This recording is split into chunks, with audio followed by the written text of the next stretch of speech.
یادیں ہمیشہ خاص ہوتی ہیں، بعض اوقات ہم ان دنوں کو یاد کر کے ہنستے ہیں جن میں ہم کبھی روئے تھے۔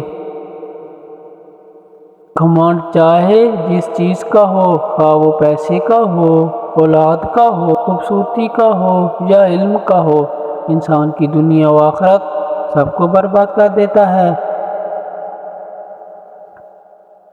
زندگی کی گاڑی کا پہیہ آہستہ ہی صحیح چلتا جاتا ہے، راہ میں پتھر اور کانٹوں کے ساتھ کشیدہ سڑکیں بھی آتی ہیں، بس صبر کا دامن تھامے زندگی گزاریں۔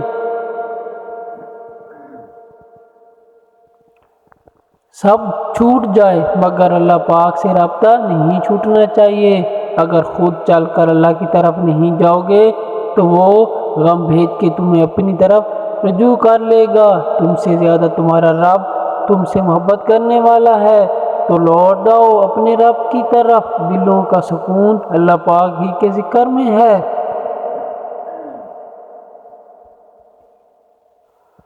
مرد ریاستیں سنبھالتے ہیں اور عورتیں گھر۔ اگر گھر درستگی سے سنبھل جائے تو پھر انہی گھروں سے ریاستیں سنبھالنے والے نکلتے ہیں۔ کچھ چیزیں بہت عرصے بعد بھی پلٹ کر شرمندہ کرنے آتی ہیں، خاص طور پر کسی کو دیا ہوا دھوکہ یا کوئی بولا ہوا جھوٹ۔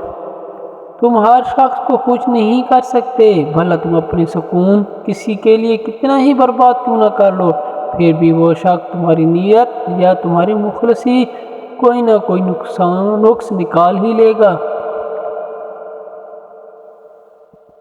جاہل صرف وہ نہیں ہوتا جو تعلیم یافتہ نہ ہو، جاہل وہ بھی ہوتا ہے جس نے ڈگریوں کے ڈھیر لگا رکھے ہوں مگر اپنے ظرف میں وسعت، لہجے میں نرمی اور طبیعت میں انکساری نہ پیدا کر پایا ہو۔ ہر کسی کے پیار کرنے کا انداز الگ ہوتا ہے، کوئی جتا دیتا ہے، کوئی خاموش رہتا ہے، اور جو خاموش رہتا ہے ضروری نہیں کہ وہ پیار ہی نہیں کرتا، بلکہ ایسے لوگ آپ سے زیادہ محبت کرتے ہیں۔